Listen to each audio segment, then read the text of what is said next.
טוב, אני ממש מספרת לכם את זה, אבל אני הולכת לצאת עכשיו לדייט עם איזה יהודי שהכרתי בבית חב"ד. הוא לוקח אותי לציפריאני, זה מסעדת שף כאילו מטורפת, סבבה?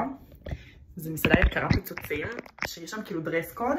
אז אני בינתיים ממש תשים לה, ואני צריכה לשים גם עקבים, כאילו לא נראה לי שהם מכניסים שם בלי עקבים, משהו הזוי. ביקשתי מחברה שלי שגרה בבניין ישראלית, שתביא לי גם איזה תיק כזה יפה תואם. האם אני מתרגשת?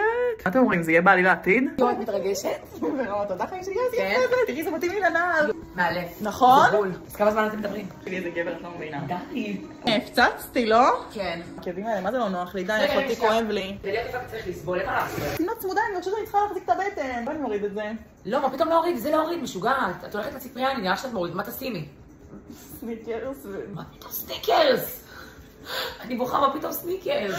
תקשיבי טוב, אוקיי. גבר צריך לאהוב אותי כמו שאני. כמו שאני. אם אני באה אליו עם פיג'מה, שאהוב אותי כמו שאני. למה אני צריכה לסבול? אמרתי, אני מורידה את זה, אין לי כוח. לא, לא, מה פתאום? הוא צריך לאהוב אותי כמו שאני. לא יכניסו אותך לשום מקום ככה.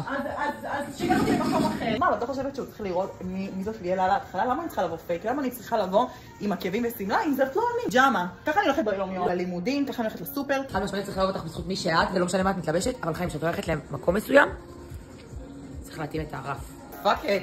תצאי ככה, מה יהיה? צריך לאהוב אותך בזכות מי שאת. וואו, איזה כיף לי, נוח לי. לא שקר שלי, אני לא מצטט ככה. טוב, סך הכל אני מאופרת ועם שיער, כן? רק הבגדים פיג'מה. אבל בואו נראה איך הוא יגיב. אני רואה את הרכב שלו. וואי, מלא, הוא ממש לבוש עם בגדים פנסיים. פאק. טוב, נראה לי תעקבו לחלק הבא לראות איך הוא יגיב. היי!